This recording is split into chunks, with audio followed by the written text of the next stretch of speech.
Monday afternoon at the MasterCard Center with Mike Tracos. I'm Terry Koshan, and Mike, National Predators coming to town tomorrow night to face the Toronto Maple Leafs, and a familiar face for all of us who've been around the Eastern Conference for as long as we have in PK Subban. And the trade back in the summer, the 1-for-1 for Shea Weber, we're still seeing the ramifications for that on both sides, and we will for years to come. But how do you think Subban has fit in with the Predators, and what do you think the impact will be tomorrow night? Well, it's not as easy transition as it has been for Shea Weber and PK going to Nashville. A bit of a slower start for him.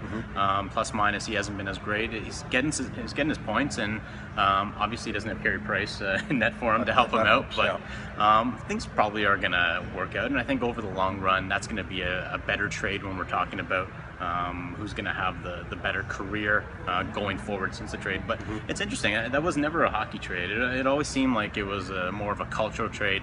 PK Subban, for whatever reason, whether he was too colorful personality, too loud a personality, just didn't work out for Montreal, and it seems like he's best suited in Nashville. And it's kind of interesting because we look at Toronto, and they've got Lou's rules. Lou Lamoriello mandates that guys are clean shaven, short hair. Obviously not a problem for myself, probably would be a problem for you if you're playing there.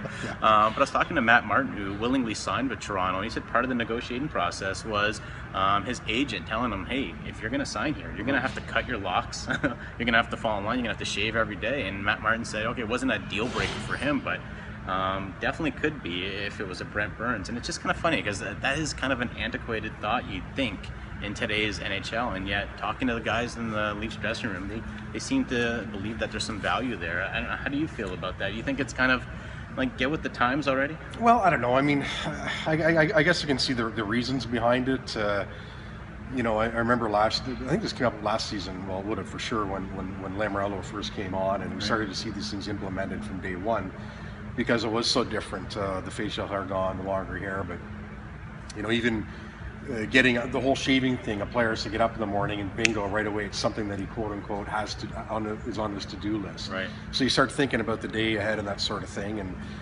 in that context, I suppose that it's I don't know, it keeps players in line or what it is. Maybe a professional attitude. I suppose a professional attitude, but the fact of the matter is Matt Martin's not playing any differently now for the Maple Leafs because he has short hair than he did in all those years when he was so physical with the New York Islanders. So I know that's just one example, but I just think that added responsibility to start the day, and we'll see where it eventually goes. But it definitely is out of the ordinary because we just don't see that across the National Hockey League or across professional sports. Yeah, we'll see if it does work its way into free agency. Like I said, a Brent Burns might not want to come here. For Matt Martin, it wasn't a deal breaker, but ultimately it all depends on what you do on the ice. And right now the Leafs have a losing record, so what are they to say about this professional attitude? But like I said, we'll see how it goes. For Post Media News, this is Terry Koshan. I'm Michael Tracos.